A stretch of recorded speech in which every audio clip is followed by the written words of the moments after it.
سبحان اللہ وبحمدہ عدد خلقہ ورضا نفسہ وزینۃ عرشہ ومداد کلماتہ اعوذ باللہ من الشیطان الرجیم بسم اللہ الرحمن الرحیم رب اشرح لی صدری ویسر لی امری واحلل عقدۃ من لسانی یفقہوا قولی واجعل لی وزیرا من اہلی اللهم ألهمنا رشدا وأعذنا من شرور أنفسنا اللهم أرنا الحق حقا وارزقنا اتباعه اللهم أرنا الباطل باطلا وارزقنا اجتنابه آمین ثم آمین۔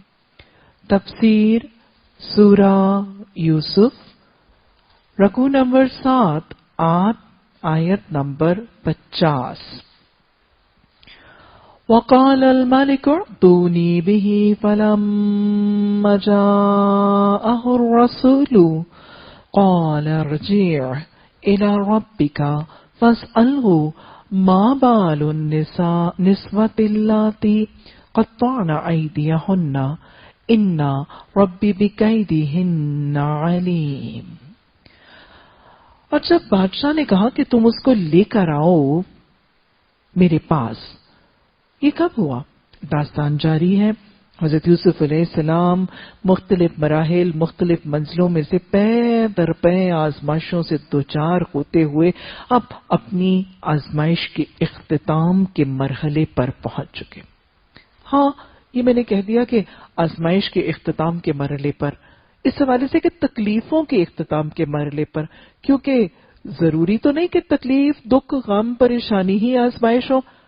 اب دکھوں، غموں، پریشانیوں، مشکلات کا دور ختم ہو رہا ہے، لیکن ایک نئی آزمائش، مال، حکومت، عہدے، اقتدار کی آزمائش شروع ہونے والی ہے۔ کوئی آزمائش ختم نہیں ہوئی، تنگیوں کا دور جو ہے وہ خاتمے تک آنے والا ہے۔ آپ کو معلوم ہے کہ اللہ کے حکم سے، اللہ کے اذن سے حضرت یوسف علیہ السلام کو قید خانے میں ڈالا گیا، اور پھر اللہ نے جتنی دیر چاہا، جتنی دیر اللہ کی رضا اور مرضی ہوئی، 8 سے 9 سال تک وہ قید خانے ہی میں رہے۔ ان کے دل میں ڈالا گیا اور وہ قید خانے میں آئے، قوم کے دل میں ڈالا اور قید خانے میں ڈال دیے گئے۔ وہ غلام جو آزاد کر دیا گیا تھا، اس کے دل میں بھلا دیا گیا، تو قید اللہ کے حکم سے طویل ہو گئی۔ اور پھر جب اللہ نے قید سے نجات کا فیصلہ فرمایا اور اللہ کا اذن ہوا قید سے نجات کا، تو اللہ سبحانہ تعالیٰ نے بادشاہ کو خواب دکھا دیا، تعویل کا بہانہ بنا دیا، اور اس قیدی کو جس کو پہلے بھلا دیا گیا تھا اب اس کو یاد کرا دیا گیا۔ ہوتا وہی ہے جو اللہ چاہتا ہے۔ نیکوکار سے نیکوکار شخص اگر چاہے تو اس کے چاہنے سے نہیں ہوتا، الا یہ کہ رب چاہے۔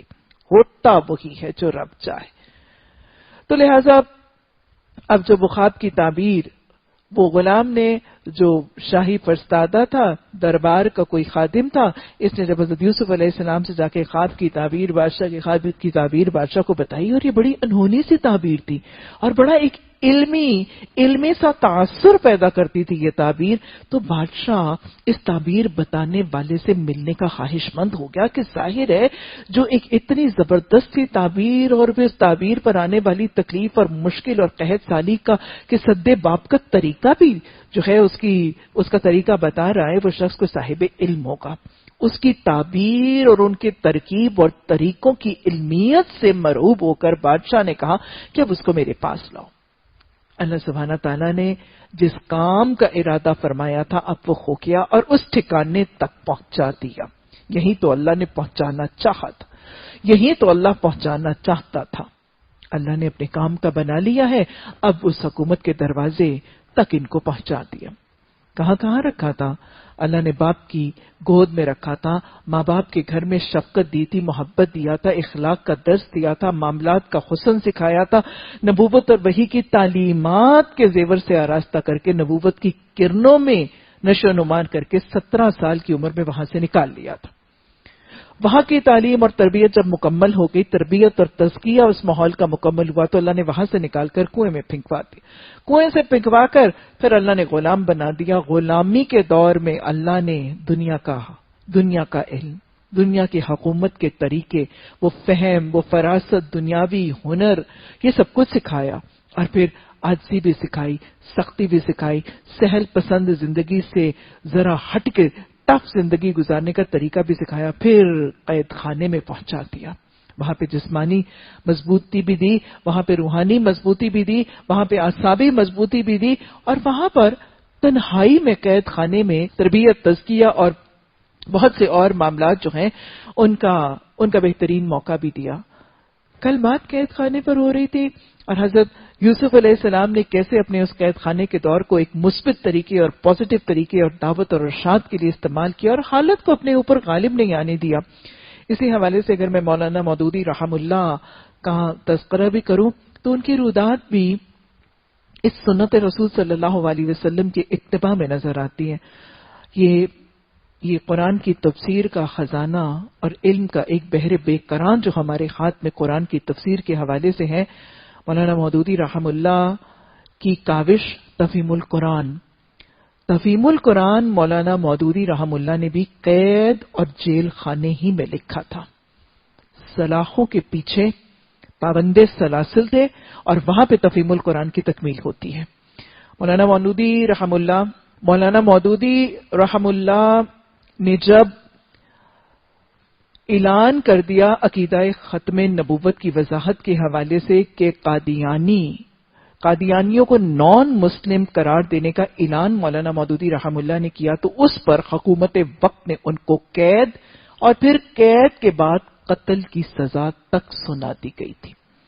یہ قید کا دورانیہ جب ان کے اوپر وہ سارا مقدمہ چل رہا تھا، اس قید کے دورانیہ میں مولانا مودودی رحم اللہ جو شاید اپنی آزادی کے وقت میں اپنی تحریکی، اپنی تنظیمی اور اپنی تبلیغ اور اپنی باقی کاموں میں اتنے مصروف ہوتے تھے کہ شاید الگ بیٹھ کر تحریر کرنے کا وقت نہیں رہ جاتا تھا۔ یہ قید اور یہ قید خانے کی اس پابندی نے ان کو فرصت دے دی۔ اللہ کے ہر کام میں حکمت ہوتی ہے۔ وہ قید میں ان کو وہ فرصت ملی، وہ خود بس اوقات میں نے بہت دفعہ یہ ان کا جملہ پڑھا کہ وہ کہتے ہیں کہ یہ قید میرے لیے اتنی خیر کا ذریعہ بنی کہ اسی میں نے یہ اپنی کاوش جو ہے اس کو مکمل کیا۔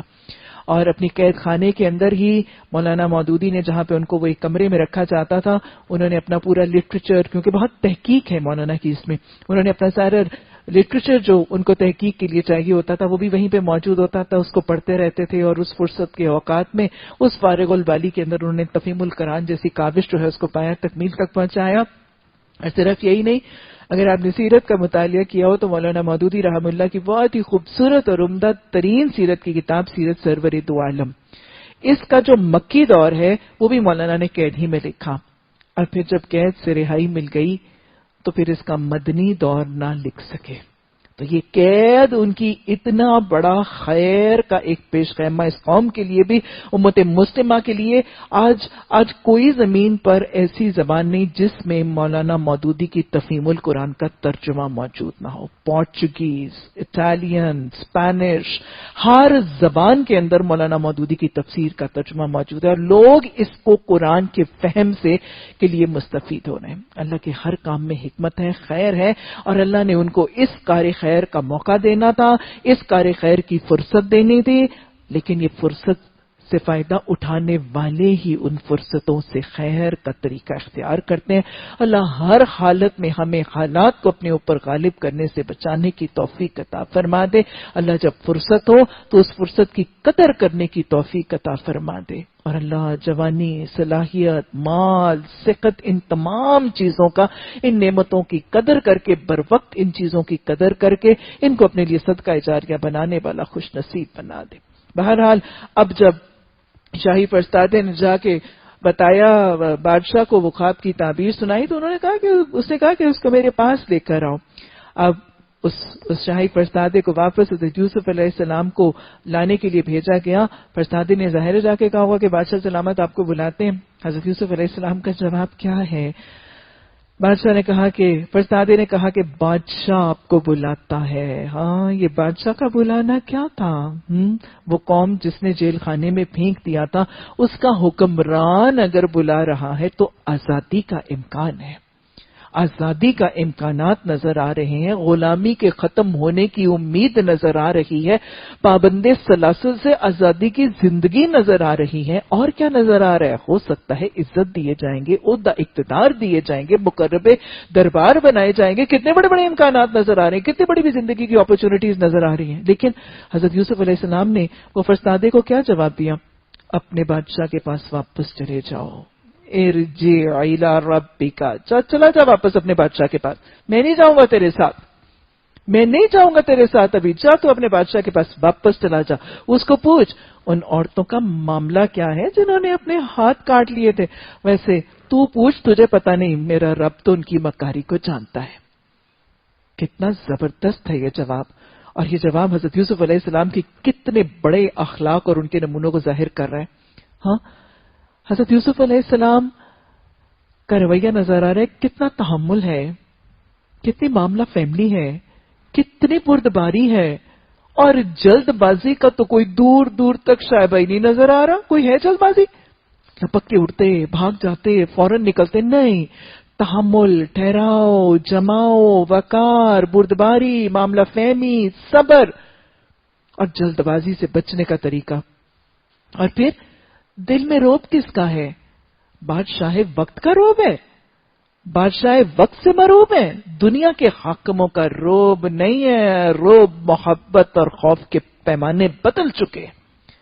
خوف ہے تو سب سے بڑے حاکم کا، روب ہے تو احکم الحاکمین کا، محبت ہے اور قرب کے شوق تو رب العالمین کا. محبتوں کے اور خوف اور روب کے پیمانے فرق ہیں. دنیا کے حاکم اب مروب نہیں کرتے. دنیا کے حاکموں کے قرب کا شوق جو ہے وہ حق سے انحراف کی طرف مائل نہیں کرتا. کہا تو چلا جا. آج کے دور میں دیکھیں، یہ تو پھر قید میں ایک شخص ہے، ایک غلام ہے جو قید ہو چکا ہے، اس کو ایک پرائم منسٹر ہاؤس کی طرف سے دعوت آ رہی ہے، پریزیڈنٹ ہاؤس کی طرف سے دعوت آ رہی ہے.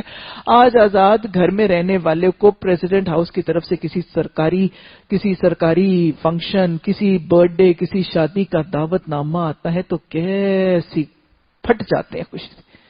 کیسا تکبر، کیسا تفاخر لوگوں کو دکھاتے پھرتے ہیں. گورنر ہاؤس میں شادی کا دعوت نامہ آیا مجھے، پرائم منسٹر ہاؤس سے کال آئی ہے مجھے. لوگوں کو دکھاتے پھرتے، پھولتے ہیں، آکڑتے نہیں سماتے اور سر کے بل چل کے جانے کو راضی ہیں. لیکن محبت کا پیمانہ فرق ہے نا. روب اور آرزوؤں کے پیمانے اور خواہشات اور آرزوؤں کے پیمانے فرق ہے. کون نہیں، مجھے کوئی جلدی نہیں ہے جانے کی. جاؤ پہلے تم جاؤ، اپنے مالک سے پوچھو، اپنے بادشاہ سے پوچھو کہ وہ جو عورتیں جنہوں نے ہاتھ کاٹا تھا ان کا کیا معاملہ ہے. اور موقع محل جان کے ساتھ ساتھ تعارف کس کا کروا رہے ہیں؟ ان ربی بکیدہن علیم. علیم رب کا تعارف کروا رہے ہیں. تمہیں نہیں پتا، میرے علیم کو تو ساری کہانی پتا ہے. اچھا جناب، وہ بادشاہ نے کیا کہا؟ اس پر بادشاہ نے ان عورتوں سے پوچھا، کیونکہ اب بادشاہ کو طلب لگ گئی ہے اس بندے کو بلانے کی. اللہ نے جا کرنا تھا وہاں اللہ نے کر لیا. ان عورتوں کو بلایا، پوچھا تمہارا کیا تجربہ ہے اس وقت کا جب تم نے یوسف کو رجھانے کی کوشش کی تھی؟ سب نے یک زبان ہو کر کہا، یاد رکھ لیجئے گا، اللہ با حیا لوگوں کو پسند کرتا ہے، اللہ سچوں کو پسند کرتا ہے. با حیا اور سچوں کی معاونت اور ان کی عزت کے لیے اللہ ذریعے وسیلے ضرور نکال دیتا ہے. حاشا للہ، ہم نے تو اس میں کوئی پتی کا شائبہ نہیں پایا. عزیز کی بیوی بول اٹھی، اب جب حق کھل ہی چکا ہے تو وہ میں ہی تھی جو اس نے اس کو پھسلانے کی کوشش کی تھی. بے شک وہ بالکل سچا ہے. یاد رکھ لیجئے، حیا اور سچائی وہ دو صفتیں ہیں جو میرے رب کو بہت پسند ہیں، اور یہ وہ دو صفتیں ہیں جو فائدہ ضرور دیتی ہیں، جو نقصان سے ضرور بچاتی. ہاں، شاید سچ بولنے کی وجہ سے عارضی طور پر نقصان ہو جاتے ہیں. ہاں، حیا کا لبادہ اوڑھنے کی وجہ سے بھی بسا اوقات ہمارے معاشرے میں بھی نقصانات آ جاتے ہیں. لیکن رکھیے گا یاد، پلے سے باندھ دیجیے گا، یہ وہ دو صفتیں ہیں، یہ الٹیمیٹلی فائدہ ضرور دیتی ہیں. دنیا میں بھی اس کا اجر ملتا ہے، دنیا میں بھی اس کے اثرات مرتب ہوتے ہیں، دنیا میں بھی اس کا فیض اور اللہ کی معاونت ملتی ہے. دیکھ لیجئے، سچائی فائنلی جیت گئی. جیت کس کی ہے؟ جھوٹ کے نہیں، جیت ہمیشہ سچائی کی ہے. کامیابی اور فلاح ہمیشہ حیا کی ہے. وہ کہنے لگے کہ بے شک یہ بالکل سچا.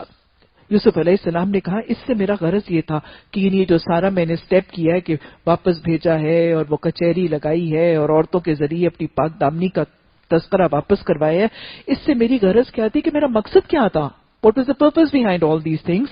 یہ جان لے عزیز، یعنی جو میں غلامی میں تھا نا اور جو میرا مالک ہے عزیز، وہ جان لے کہ میں نے درپردہ اس کی خیانت نہیں کی تھی. اور یہ کہ یہ خیانت جو کرتے ہیں ان کی چالوں کو اللہ کبھی کامیابی کی راہ پر نہیں لگاتا. میں کچھ اپنے نفس کی برات نہیں کر رہا ہوں، نفس تو بدی پر اکساتا ہی ہے، الا یہ کہ کسی پر میرے رب کی رحمت ہو، بے شک میرا رب بڑا غفور الرحیم. ایک تو وہی طریقہ لگاتار جاری ہے، موقع محل کی مناسبت سے ڈائریکٹلی انڈائریکٹلی اپنے رب کا تعارف کرواتا، اپنے رب کا تعارف کروایا جا رہا ہے. حضرت یعقوب علیہ السلام سے بھی بیٹے نے یہی سیکھا تھا، اور حضرت یوسف علیہ السلام کا بھی طریقہ آپ کو گاہے بگاہے یہی نظر آ رہا ہے. اور پھر رب کا جب تعارف کرواتے ہیں تو اس سچویشن اور اس سینیریو میں جو رب کا تعارف کروانے کی ضرورت ہے، موقع اور محل کی مناسبت سے کرواتے ہیں. یہاں پر کیونکہ کچھ لوگوں نے اپنی خطا کا اعتراف کیا تھا تو ان سے رب کا کیا تعارف، میرا رب غفور الرحیم ہے. اچھا، حضرت یوسف علیہ السلام نے یہ جو سارے کا سارا یہ ایک سٹیپ لیا اور ایک قدم اٹھایا اور بادشاہ سے کہا کہ تحقیق کریں اور پھر اپنی پاکدامی کا اعلان ان عورتوں سے کروایا، تو اس کی وجہ حضرت یوسف علیہ السلام نے کیا بتائی کہ میں نے یہ اس لیے کیا ہے تاکہ وہ جو گناہ کا دھبا، وہ جو بے حیائی، بدکاری، جھوٹ کا الزام مجھ پر لگا کے وہ گناہوں کے دھبے میرے دامن پر لگائے گئے تھے، میں اپنے دامن کو ان گناہوں کے دھبوں سے، ان الزامات، ان کلنک کے ٹیکوں سے اپنے آپ کو صاف کرنا چاہتا تھا. یاد رکھیے گا یہ ہر نبی کے لیے بھی لازم تھا. اللہ سبحانہ تعالیٰ نے اپنے انبیاء کی برات خود اپنی وحی کے ذریعے کی. نبیوں کا معصوم عن الخطا ہونا قرآن اور حدیث نے خود ثابت کیا، اور یہی لازم ہے. اللہ نے قرآن میں بھی حکم ایسے ہی دیا نا نبی صلی اللہ علیہ وسلم کو. ابتدائی نبوت کی وحی کے احکامات میں اللہ نے کیا کہا تھا، فَصَيَابَكَ فَطَهِّرْ، کہ محمد صلی اللہ علیہ وسلم اپنے لباس کو پاک صاف رکھیں. جہاں پہ اس میں اور بہت سے احکامات ہیں. سیابہ کا فطاہر کا ایک مطلب یہ بھی مفسرین بتاتے ہیں کہ اپنے دامن کو گناہوں کے دھبوں سے بچا کے رکھیں، کیونکہ اگر ایک دین کی دعوت دینے والے کے اپنے دامن کے اوپر دھبے ہوں گے، اگر اس کا اپنا دامن بد اخلاقی یا گناہ کے دھبوں سے داغدار ہوگا تو وہ دعوت نہیں دے سکتا، اور اگر وہ دعوت دے گا بھی تو اس کی دعوت میں تاثیر نہیں ہوگی. لوگ اس کی بات نہیں سنیں گے، لوگ اس کی بات نہیں سمجھیں گے، اس کی بات اثر ہی نہیں کرے گی جو خود عامل نہیں ہے. بے عمل دائی اور گناہگار دائی یا الزام رسیدہ دائی کی دعوت میں تاثیر نہیں ہے.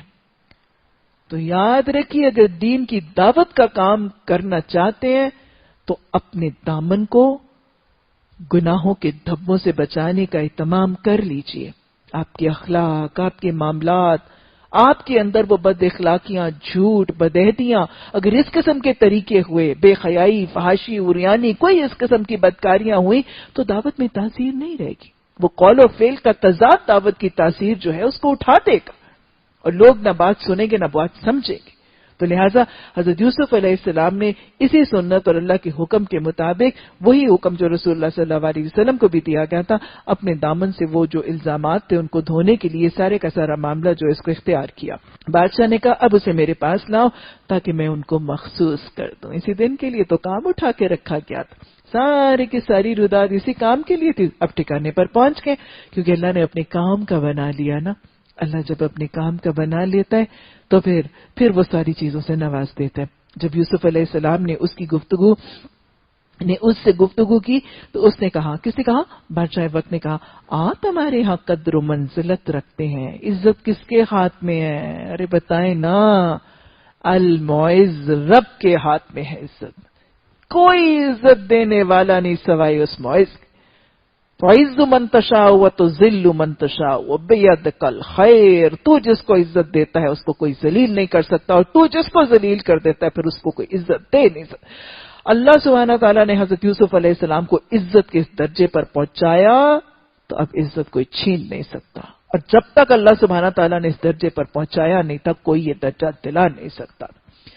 اب بادشاہ نے اعتراف کر دیا کہ آپ ہمارے ہاں قدر و منزلت والے ہیں، اور آپ کیسے ہیں؟ لدینا مکین امین، امانت داری کا اعتراف کر لیا۔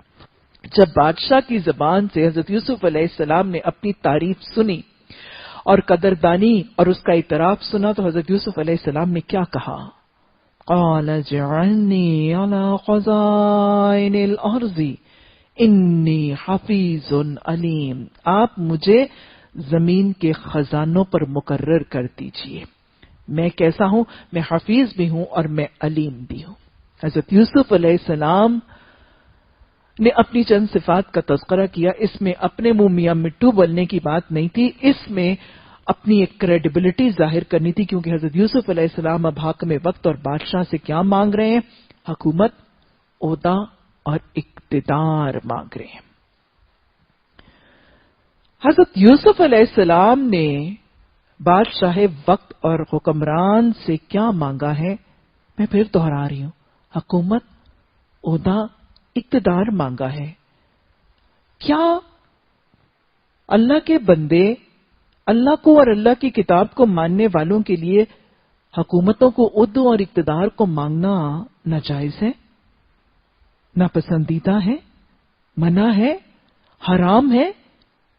یاد رکھیے گا، ان کی خواہش، ان کی آرزو، ان کو حاصل کرنے کی کوشش یا ان کا مطالبہ کرنا یا ان کو حاصل کرنے کی جستجو کرنا، اس کا دار و مدار نیت پر ہے۔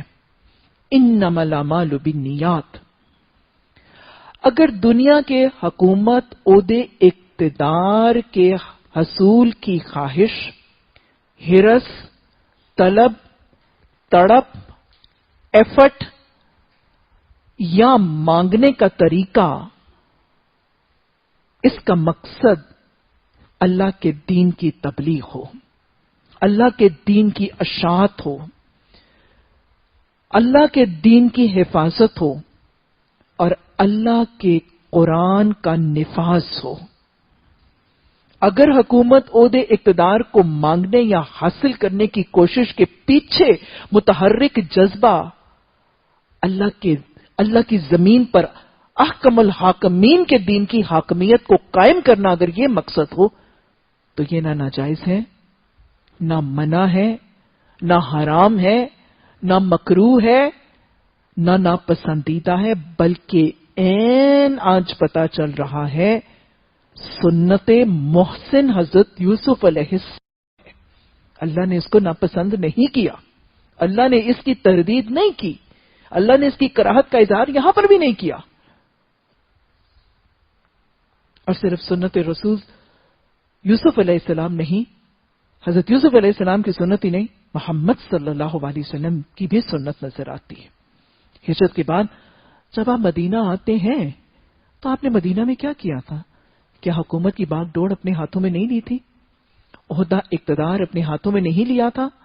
عبداللہ بن ابی جس کی تاج پوشی کی رسم ہونے والی تھی، کیا اس کو معزول کر کے محمد صلی اللہ علیہ وسلم کو مدینہ کا سربراہ نہیں بنایا گیا تھا؟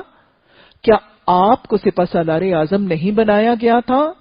کیا آپ نے چیف جسٹس ہونے کی ذمہ داری کو قبول نہیں کیا تھا؟ اور یہ سب کچھ آپ نے کرنے کے بعد کیا کیا تھا؟ مدینہ کی بستی میں، مدینہ کی سرزمین میں اللہ کی قرآن کی تعلیمات کو نافذ کیا تھا، قرآن کو آئین بنایا تھا، قرآن کو دستور بنایا تھا، قرآن کے قوانین کو مدینہ کی بستی کا قانون بنایا تھا، مدینہ کی سرحدوں میں اللہ کی حدود کو نافذ کیا تھا۔ تو یاد رکھیے گا، حکومت، عہدے، اقتدار کو حاصل کرنے کی کوشش کرنا، اس کی بھاگ دوڑ پکڑنے کی کوشش کرنا، اس میں بھاگ دوڑ کرنا یا لوگوں سے حکومت، عہدے، اقتدار کو مانگنے کی کوشش کرنا، یہ غیر شرعی عمل نہیں ہے، عین سنت انبیاء کے مطابق ہے۔ آج بسا اوقات جب کچھ دین بتانے، دین سکھانے، دین کی بات کرنے والے کچھ گروہ حکومت کا مطالبہ کرتے ہیں تو لوگ اس پر تنقید کرتے ہیں اور لوگ کہتے ہیں کہ دین اور سیاست ایک چیز نہیں ہے اور دین اور سیاست اکٹھی نہیں ہو سکتی۔ یاد رکھا کریں، یہ تو علامہ اقبال نے بھی فلسفہ سکھایا تھا، جدا ہو دی سیاست سے تو رہ جاتی ہے چنگیزی. آج چنگیزی نظر نہیں آ رہی. جدا ہو دی سیاست سے تو رہ جاتی ہے چنگیزی. تو لہذا ہر معاشرے کے اندر اسلام کو نافذ کرنے کے لیے حکومت، عہدے اور اقتدار کا ہاتھ میں آنا ضروری ہے. جب تک قرآن پکڑنے والے، قرآن تھامنے والوں کے ہاتھ میں طاقت کے ذرائع نہیں ہوں گے، قوت کے ذرائع نہیں ہوں گے، اتھارٹی کے وسائل نہیں ہوں گے، تب تک شریعت نافذ نہیں ہو سکے گی. آج ہم اپنے معاشرے کا اگر معاملہ دیکھیں، بہت سے لوگ قرآن اور حدیث کے احکامات پڑھتے ہیں، سود کی کراہت کو محسوس کرتے ہیں، سود کی حرمت کو محسوس کرتے ہیں، اور پھر روتے پیٹتے کس بات پہ آتے ہیں؟ ہم کیا کریں؟ ہم بینکاری نظام کے خلاف کیسے اپنا سودی نظام کو بدل کے رکھ دیں؟ آج کے بینکنگ سسٹم میں ہم سود کو کیسے اوائڈ کریں؟ روتے آتے ہیں کہ نہیں لوگ؟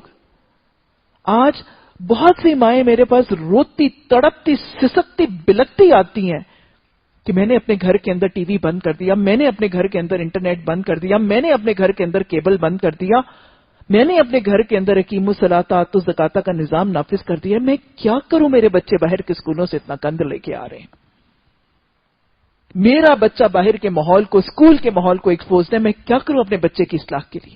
یہ کیوں نہیں ہو سکتا؟ کیونکہ طاقت کے ذرائع ہمارے ہاتھوں میں نہیں ہیں.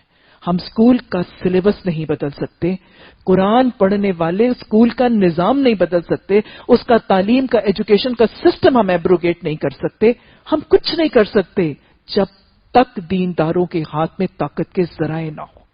حکومت، عہدہ، اقتدار ان لوگوں کے ہاتھ میں ہونا جو قرآن کو اپنا نظام حکومت بنانا چاہتے ہیں، جو قرآن کو اپنا آئین بنانا چاہتے ہیں، جو قرآن کو اپنا نظام حیات بنانا چاہتے ہیں، جو قرآن کے قانون کو اپنا نظام قانون بنانا چاہتے ہیں. جب تک ان کے ہاتھ میں عہدہ، اقتدار نہیں ہوگا، نظام نہیں بدلے گا اور نظام الہیہ نافذ نہیں ہوگا. اللہ کی زمین پر اللہ کے دین کی حاکمیت قائم نہیں ہوگی. تو اگر کوئی دینی گروہ آپ سے حکومت میں حصہ ڈالنے کے لیے آپ کی مدد مانگے، آپ سے آپ کی امانت مانگے، تو اس کو غیر شرعی مت تصور کیجئے گا، ان کا معاون بن جائے گا. اللہ ہمیں ایسے گروہوں کو سمجھنے، ان کی معاونت کرنے اور شریعت کو نافذ کرنے میں اپنا کردار سمجھدار لوگوں کی طرح ادا کرنے کی توفیق عطا فرمائے. یاد رکھیے گا، ہمارا ووٹ ہمارے پاس اللہ کی امانت ہے، اس قوم کی امانت ہے، اس زمین کی امانت ہے، اور نظام اسلام اور نظام الہیہ کے نفاذ کے لیے اس ووٹ کے ذریعے ہم اپنا کردار بہت خوبی طریقے سے ادا کر سکتے ہیں. بہرحال حضرت یوسف علیہ السلام نے ملک کے حکمران سے حکومت مانگا، عہدہ، اقتدار مانگا، اور ساتھ اپنی صفات کیا بتا دی؟ یہ صفات ہیں اچھے حکمرانوں کی صفات. حکمران بادشاہ نے کہا تھا کہ آپ کو ہم حکومت اس لیے دینا چاہتے ہیں کہ آپ امین ہیں، اور حضرت یوسف علیہ السلام نے اپنی 2 کریکٹرسٹکس کا تذکرہ کیا. میں کون ہوں؟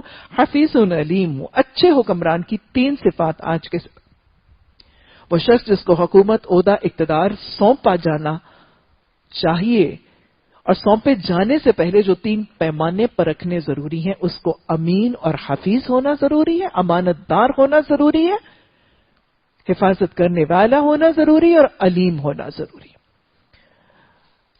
ملک کے حکومت، عہدے اور اقتدار کن لوگوں کے ہاتھ میں سونپنے ہیں؟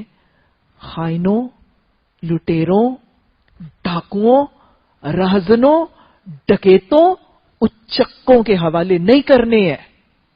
جو خائن ہیں، جو حفاظت نہیں کرتے ملک کے مال کی، ملک کی تجوریوں کی، ملک کے قدرتی وسائل کی، ملک کے نیوکلیئر پروگرامز کی، ارے بیچ دیتے ہیں قوم کے راز، بیچ دیتے ہیں، لوٹ لیتے ہیں ملک کی تجوریاں اور اپنے سوئز اکاؤنٹس بھر لیتے ہیں. ایسے خائنوں، لٹیروں کی حکومت ہمیں ضروری نہیں ہے. ایسوں کو حکومت پکڑانی ہے جو حفاظت کریں گے ملک کے وسائل کی، ملک کے اسباب کی، ملک کے رازوں کی، ملک کے مال کی، اور ملک کے مال کو لٹا کر اجاڑ کے اپنی تجوریاں نہیں بھریں گے. اس کو مزید خدمتیں کر کے اس کے مزید اضافے کا طریقہ اختیار ایسا کو حکمران اور حکومتیں نہیں سونپنی ہے جو ملک کے نیوکلیئر پروگرامز کو رول آف کر کے اپنی تجوریاں بھرنے والے بن جائیں. اچھے حکمرانوں کی دوسری صفت کیا ہے؟ ان کو علیم ہونا ضروری ہے، صاحب علم ہونا. ان پڑھوں کو، جاہلوں کو، جن کے پاس دنیا کا علم ہے، ان کو اپنی حکومتیں نہیں سونپنی. آج ہمارے الیکشن کمشنر نے وہ بی اے کی ڈگری جو ہے اس کو لازم تو کر دی ہے. وہ بی اے کی جعلی ڈگریاں نکال لیتے ہیں، پھر وہ ڈگریوں کا جعلی ہونا ثابت کر دیتے ہیں، پھر نیا الیکشن ہو جاتا ہے، اس میں اس سے زیادہ جاہل آ جاتا ہے. ایسے ہی نا. اور بی اے کی ڈگری کیا ہے؟ وہ تو ایسے ملتی ہے جیسے کوئی بات ہی نہیں ہے. علیم ہونا ضروری ہے حکمرانوں کو. کون سا علم؟ ہاں دنیا کا علم بھی ہو، لیکن دنیا کے علم کے ساتھ میرا رب کیا کہتا ہے؟ سورہ بقرہ میں اللہ نے کیٹیگوریکلی فرما دیا تھا نا، وَمِنْهُمْ أُمِّيُّونَ لَا يَعْلَمُونَ الْكِتَابَ. ان لوگوں میں سے وہ لوگ امی ہیں جن کے پاس اس کتاب کا علم نہیں. اللہ نے بہترین لوگ کس کو کہا ہے؟ حدیث نے کس کو کہا ہے؟ خیرکم من تعلم القرآن وعلمہ. تم میں سے بہترین گروپ آف پیپل وہ ہیں جو قرآن کو پڑھتے ہیں، لوگوں کو پڑھاتے ہیں. تو گویا حکومت کم از کم ان لوگوں کو سونپنی ہے جن کے پاس قرآن اور حدیث کا علم تو ہے، قرآن اور حدیث کا فہم تو ہے. قرآن اور حدیث کے علم سے بالکل بے بہرا لوگوں کو حکومتیں نہیں سونپنی. اچھے حکمرانوں کی دو صفات ہم نے سورہ آل عمران میں بھی ہم نے اچھے حکمرانوں کی صفات پڑھی تھی. ان تین صفات کو ان میں ایڈ کر کے جب اس ملک پر حکومت اور حکمرانوں کے انتخاب کا فیصلہ آپ کے دروازے پہ کوئی دستک دے تو یہ 5 پیمانے جو ہم نے ان 2 صورتوں میں سیکھے ان کو اپنا پیمانہ بنا لیجیے گا. اللہ آپ کو کسوٹی دے رہا ہے. اللہ قرآن کی فراہم کردہ کسوٹی کو اپنی کسوٹی بنا کر اس ملک کو اپنے حکمران منتخب کرنے کی توفیق عطا فرما دے. اچھا جناب، اب یہ حکمران بن گئے. اللہ نے فرمایا اسی طرح اس زمین میں یوسف علیہ السلام کے لیے اقتدار کی راہ ہموار کر دی گئی. وہ مختار تھا، اس میں جہاں چاہے اپنی جگہ بنائے. ہم اپنی رحمت سے جس کو چاہتے ہیں نوازتے ہیں، اور نیک لوگوں کا اجر تو ہمارے ہاں مارا ہی نہیں جاتا. اور آخرت کا اجر ان لوگوں کے لیے زیادہ بہتر ہے جو ایمان لے آئے اور جو تقوی یعنی خدا ترسی کے ساتھ کام کرتے رہتے ہیں. یوسف علیہ السلام کے بھائی مصر آ گئے اور اس کے ہاں حاضر ہو گئے. یہ کہاں سے؟ حضرت یوسف علیہ السلام کے بھائی فلسطین سے مصر آ گئے. حضرت یوسف علیہ السلام تو وہ قافلے کے ذریعے غلام بنا کر بکتے ہوئے کہیں پہنچے تھے. یہ بھائی کیا کرنے آ گئے بھائی مصر میں فلسطین سے؟ اچھے بھلے خاندان میں مصر میں آباد تھے، وہاں سے اٹھ کے مصر کیا کرنے آ گئے فلسطین سے؟ کیا ہوا تھا؟ وہی رودات جو پیچھے چل رہی ہے. اصل میں ہوا کیا تھا؟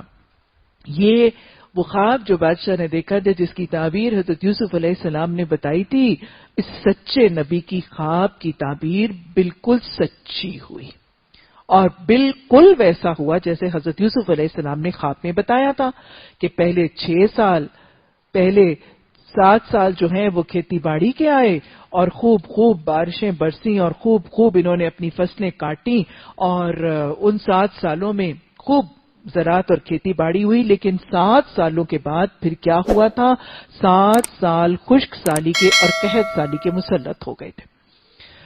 خشک سالی اور قحط سالی کے 7 سال جب مسلط ہوئے تو یہ صرف مصر کے علاقے پر نہیں تھا، یہ ایک وائڈ اسپریڈ ایکسٹینسو فیمن اور ایکسٹینسو ڈراٹ تھا.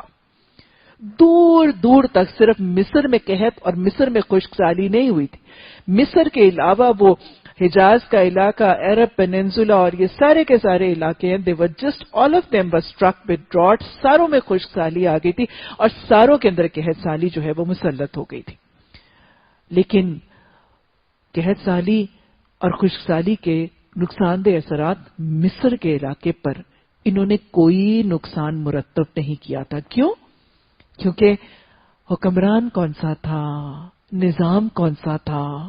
نظام تھا میرے رب کا نظام اور حکمران تھا میرے رب کا نبی. اس لیے یہ مصر کی بستی اس قحط کے ضرر رساں اثرات جو دور تک سارے علاقوں کو اپنی لپیٹ میں لے کر سارے علاقوں کو بھوک اور افلاس اور فقر و فاقہ میں مبتلا کر گئے تھے، مصر کی بستی اس سے مسرور، مصر کی بستی اس سے بچ گئی تھی. جس کی پلاننگ تھی؟ یہ حضرت یوسف علیہ السلام نے مصر کے علاقے میں جو قرآن کو اپنا نظام حکومت بنا لیا تھا، جو قرآن کو اپنا آئین بنا لیا تھا، اللہ کے احکامات، قرآن تو میں کہہ رہی ہوں سے مراد اللہ کے احکامات، اللہ کے احکامات کو اپنا نظام حکومت بنایا تھا، اللہ کے قوانین کو اس بستی میں اپنا قانون بنایا تھا، اللہ کی حاکمیت کو جب حضرت یوسف علیہ السلام نے اس زمین کے خطے پر قائم کیا تھا تو اس کے ثمرات نکلے تھے، اس کے ثمرات، یہ نفاذ اسلام کے ثمرات ہیں، یہ نفاذ حکومت الہیہ کے ثمرات ہیں۔ ساری بستیاں بھوک اور فقر و فاقہ میں ملوث ہیں، یہ خطہ جہاں پہ اللہ کا حکم نافذ تھا یہ خطہ بچ گیا تھا، اور یہ خطہ جہاں پر حضرت یوسف علیہ السلام جیسا امین، علیم اور حفیظ حکمران بن گیا تھا، یہ خطہ بچ گیا تھا فقر و فاقہ سے قحط سالی کی۔ یہ ہیں ثمرات اچھے حکمرانوں کے، اور یہ ہیں ثمرات اللہ کے نظام کے نفاذ کے۔ حضرت یوسف علیہ السلام نے اپنی بڑی سمجھ اور اپنے زیرک اور اپنے علم، اپنے فن، اپنے ہنر کے ساتھ بڑی سکسیسفل پلاننگ کی تھی۔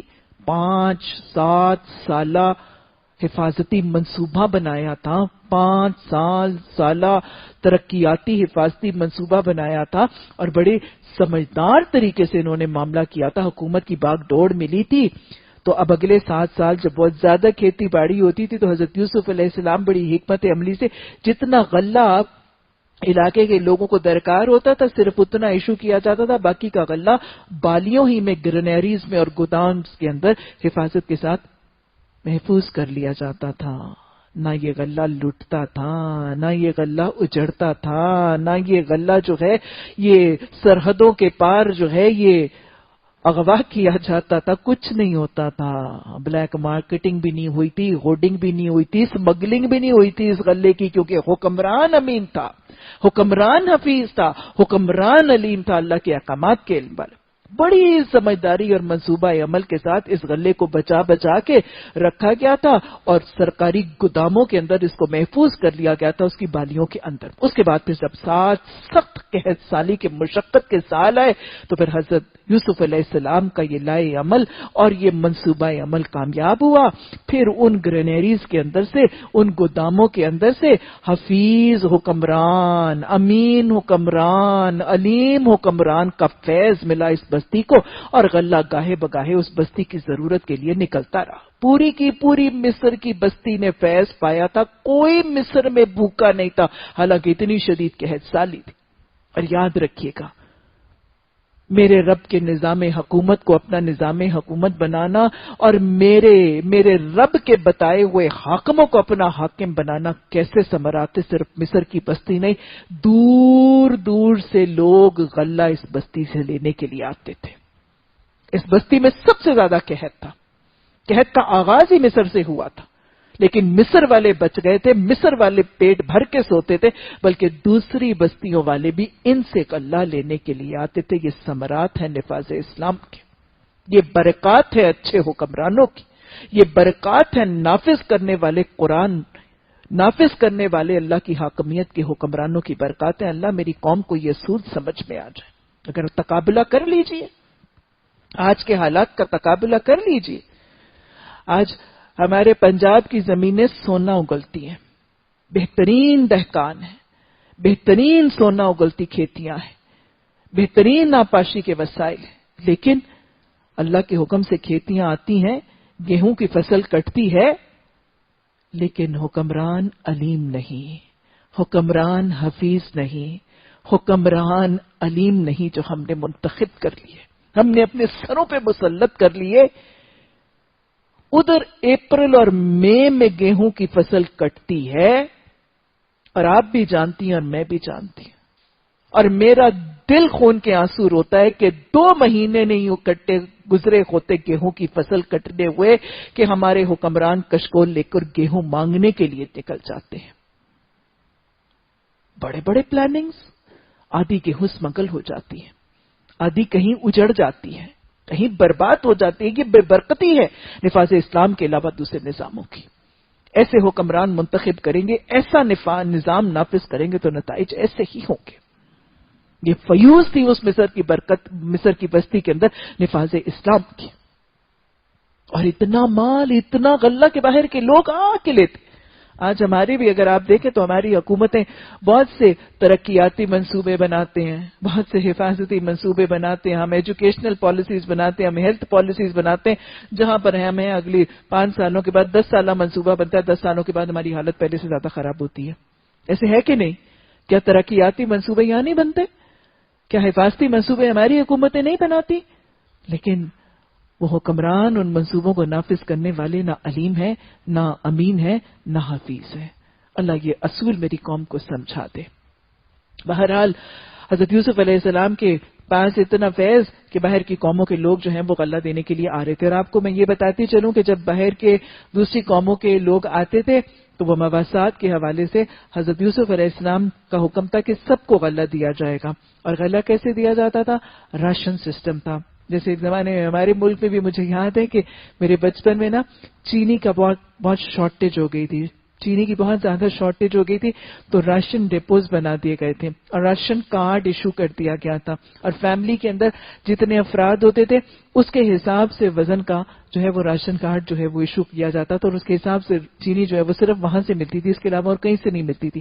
تو حضرت یوسف علیہ السلام نے بھی ایک منصوبہ عمل بنایا اور راشن سسٹم کر دیا، اور پر ہیڈ خاص اماؤنٹ گیہوں اور گندم کا جو ہے وہ مقرر کر دیا. اور وہی پیمانے جو ہیں وہ بادشاہ کے مقرر ہو گئے کہ پر ہیڈ پر سوار اتنا اتنا گیہوں جو ہے وہ ایشو کر دیا جائے گا. حکمران تو پلاننگز کرتے ہیں، لیکن حکمران اپنی پلاننگ امپلیمنٹ بھی تبھی کرتے ہیں اگر وہ خائن نہ ہوں، وہ لٹیرے نہ ہوں. یوسف علیہ السلام کے بھائی مصر آ گئے اور اس کے ہاں حاضر ہوئے. اس نے انہیں پہچان لیا مگر وہ اس سے ناشنا تھے. یہ کیسے ہوا؟ حضرت یوسف علیہ السلام نے کیوں پہچانا اور بھائیوں نے کیوں نہیں پہچانا؟ مفسرین مختلف وجوہات بتاتے ہیں. ایک وجہ تو یہ کہ جب حضرت یوسف علیہ السلام کو بھائیوں نے کنویں میں پھینکا تو اس وقت ان کی عمر کتنی تھی؟ تقریباً 16-17 سال کے، 16-17 ایئرز کا وہ بچہ، ابھی پوری طرح مسیں بھی نہیں بھیگی ہوتی، داڑھی بھی نہیں آئی ہوتی، اور پھر اتنے سالوں کے بعد اب جب مل رہے ہیں تو ظاہر ہے حضرت یوسف علیہ السلام بارش بھی ہوں گے، اور اب تو پوری طرح جوان ہو چکے ہیں نا.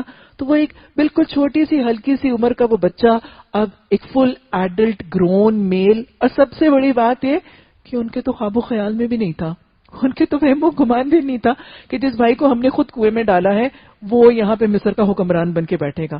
تو ایکسپیکٹ بھی نہیں کر رہے تھے نا، ان کی تو وائلڈسٹ ڈریمز میں بھی نہیں تھا کہ حضرت یوسف علیہ السلام یہاں پہنچ جائیں گے.